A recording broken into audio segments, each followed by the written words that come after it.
Hello my wonderful friends, welcome back to my channel and welcome if you're new. My name is Sarsana and today we are going to be talking about all of the books that I read in the month of May. I am extremely late, but alas, here I am. I read about 14 physical books and there was like 2 or 3 novellas in there. If we count it, it's like 16, 17, but we're not really counting that because they were like super short, like 30-40 page reads. However, I had a really great reading month last month. We're going to start off pretty strong right now. I am going to talk about this series that I read. I didn't finish this series in May like I had wanted to. I did do a reading vlog on this series where it is spoilers. If you haven't read it, then you might not want to watch it. However, I'm not going to go too in depth about every single one of these books because there's so many.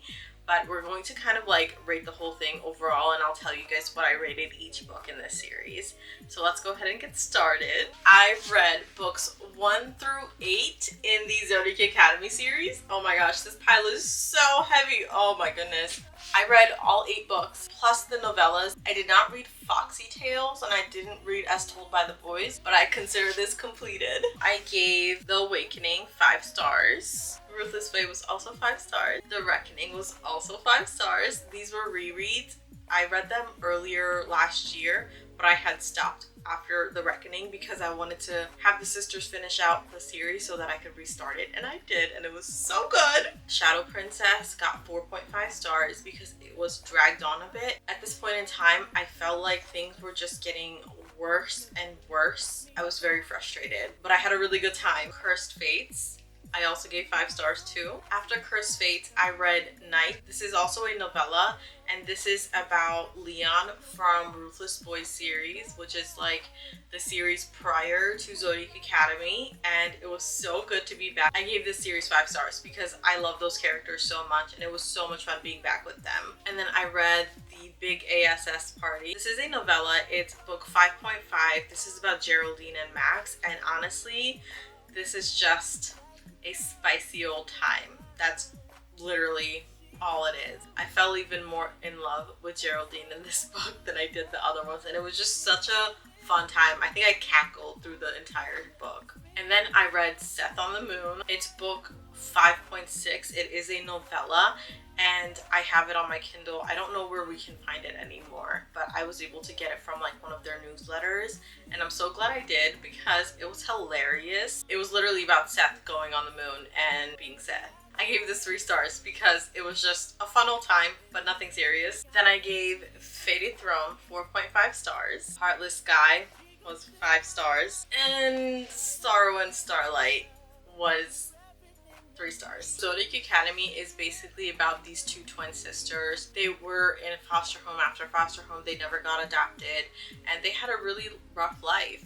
They lived in the mortal realm, and one day a fae comes to their doorstep and tells them that they're actually heirs to the Solaria's throne, which is in the Fae world in Solaria. So all they have to do is go to Solaria, attend Zodiac Academy, and graduate in order for them to obtain their inheritance. But when they do get there, they have no idea about how Fae live there and what their rules and regulations are.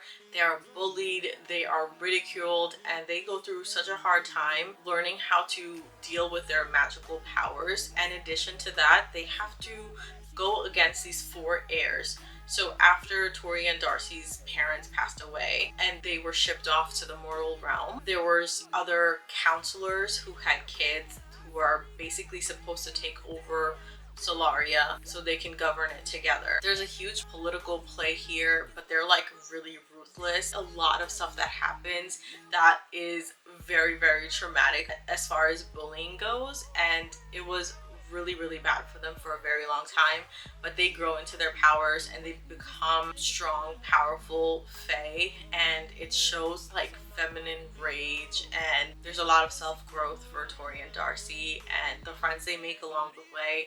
It is such a wonderful journey to go through with them, and it is so much fun. You will see my reactions throughout the Zodiac Academy vlog, how I go from like being extremely hyper and excited to like super bummed out. It was really annoying how there was so much filler in these books, and it was like word vomit after word vomit of like unnecessary chapters and stuff that like wasn't relevant.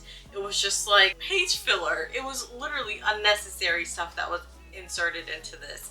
And also it felt like the sisters were like trying to make things as bad as possible, and some of it was like super cringy and like unnecessary. It felt like they were trying to make the books last longer, and it was really annoying. It was really annoying. And at that point I was just like, get to the point. You know what I mean? Like, give me the meat of the story. After reading this series, I would probably rate the entire series as like a 4-star, because the character development was unlike anything. Every single character and their found family was chef's kiss. Everything was so good about how everyone kind of grew and became stronger, became more confident, and understood themselves in a better way. And each romance between multiple characters was also a lot of fun to see, and it was just a good old time. It's not like masterfully articulated, like I don't know what I'm trying to say right now, but it wasn't like epic writing, you know? It was like easy to read. It was very spicy. It was really good. It was a really great time.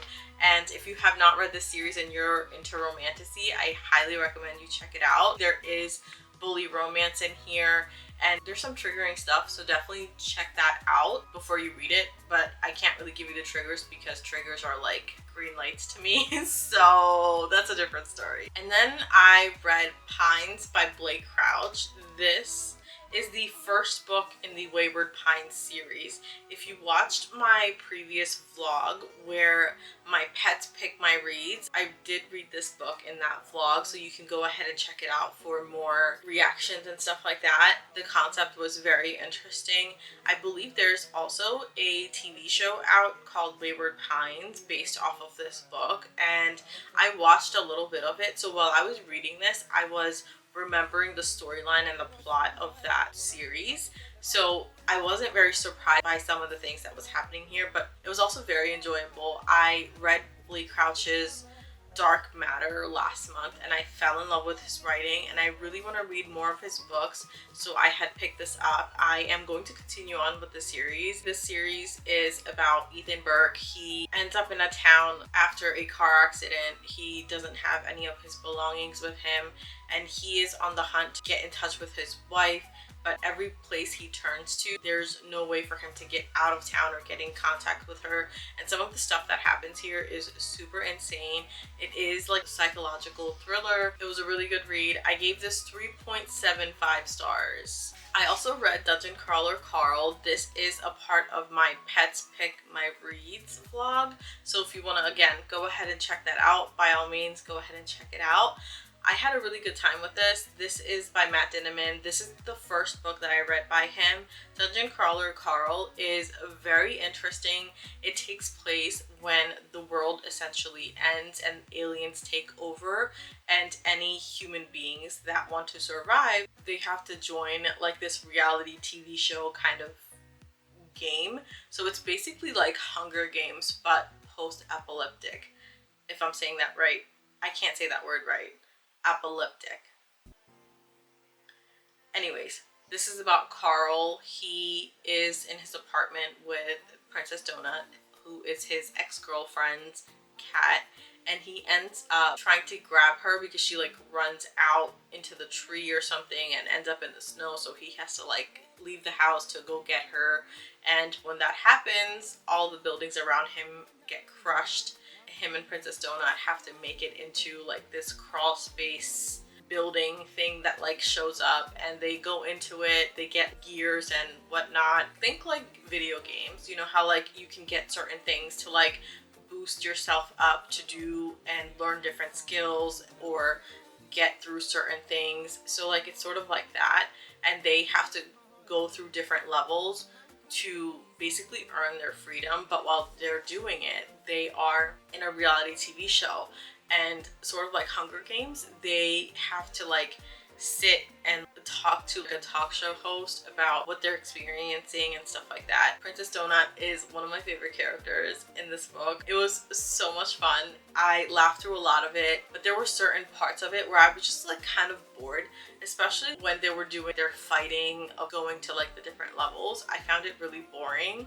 because it was very repetitive, so I did give this 3 stars. I am looking forward to reading the rest of this series though, because it's just a good old time and I want to see where things go. I want to see how Carl and Princess Donut end up, and I want to know how the story ends for them. I also read Bloodguard by C.C. Robson. This book was disappointing. I had very high hopes reading this book. This is a romantasy inspired by the movie Gladiator, and there is a gladiator. His name is Leith. He is basically enslaved to the royals, where he has to fight to earn the Bloodguard title, which makes him basically royalty. And there is a royal, her name is Maeve. She needs to find somebody to marry, and she's running out of like royals to marry, so she puts all her money on Leith because he's like a big bad strong guy. She gives him an opportunity. They strike up a contract basically so that if she marries him and he becomes Bloodguard, then he has the title and whatnot, and she has somebody that is on her side so she can claim her throne. It's a really interesting concept, but it fell flat. The execution was not done well, and I was very disappointed. A lot of this was really boring. It sounded so interesting, and I have been looking forward to reading this book for almost 2 years. And yeah, I'm not going to continue on with this series. I'm probably going to be unhauling this book soon. I gave this, I think, 2.5 stars. I finally read Carnage, and I got to read about the Spade brothers. Oh my gosh, this was so good. This is about Saint and Ashton. We learn a little bit about both of these characters in the first 3 books of the Lord series. This was, I feel like, a lot darker than the other 3. Maybe not as dark as The Sinner. I felt like The Sinner was darker, but this was like equally as dark as The Sinner. So we have Saint. He is a Spade brother. The Spade brother, they're a little bit more powerful, I would say, than the Lords. They are the executioners, if you will. If the Lords do something wrong that they're not supposed to, then they get sent to the Spade brothers, who takes care of them. Basically, they run a prison for the Lords. It's a really interesting concept, and it is very, very, very, very spicy. There's a lot of kinks that are also explored in this book. There's also a lot of dark parts where there's essay. It's like on-page essay, so it was very hard to read. So if you're triggered by something like that, then definitely be careful reading this, because it does not really hold back, and it was really hard to read for me as well. But otherwise, it's a really beautiful love story. I loved how they showed us what happened to Ashton before and after. There's like a little bit of a time jump kind of, and it was really good. If you haven't read this series, the Lords are basically a secret society where they hold the power to like money and fame and all of that. They have powerful people, whether it's in the police force, in the FBI, lawyers, doctors, like you name it. There's a Lord that is in that career field. They are basically given the key to life, and as long as they follow all of the rules that the Lords have in place, which also includes people at certain times. The Lords go through some kind of a training before they attend Barrington University. They just have to be enrolled in order to pass. Barrington University is basically paid off so that they can pass. While they're in Barrington University, they have like all these like trials and stuff like that. Like they have to go through a lot of things in order to graduate as a Lord. While they're also in this phase with the university where they're going through their training, they have to remain celibate. And after they're done, they become a Lord. They get gifted a chosen one. A chosen one is basically someone that they get to do things to sexually, and they can do whatever as they want. The chosen one is also a daughter or whatever of another Lord. So they are raised and they know what they're kind of going into most of the time. So it is very, very sexual. It gets very hot and steamy. If you're not into the spice, you may not like it, but I had a really good time with it because at certain times I do like to read a little bit of spice, and it was really good. But I did give this 3.5 stars. It was, you know, a good read, but it wasn't something that like I would ache to like reread. But it was a good read. And I am looking forward to reading the rest of the Lord series. Last book that I'm going to talk about today is The Roast Bargain by Sasha Payne Smith. Oh my gosh, this was such a fun read. I had the absolute best time with this book, and I cannot wait for book 2.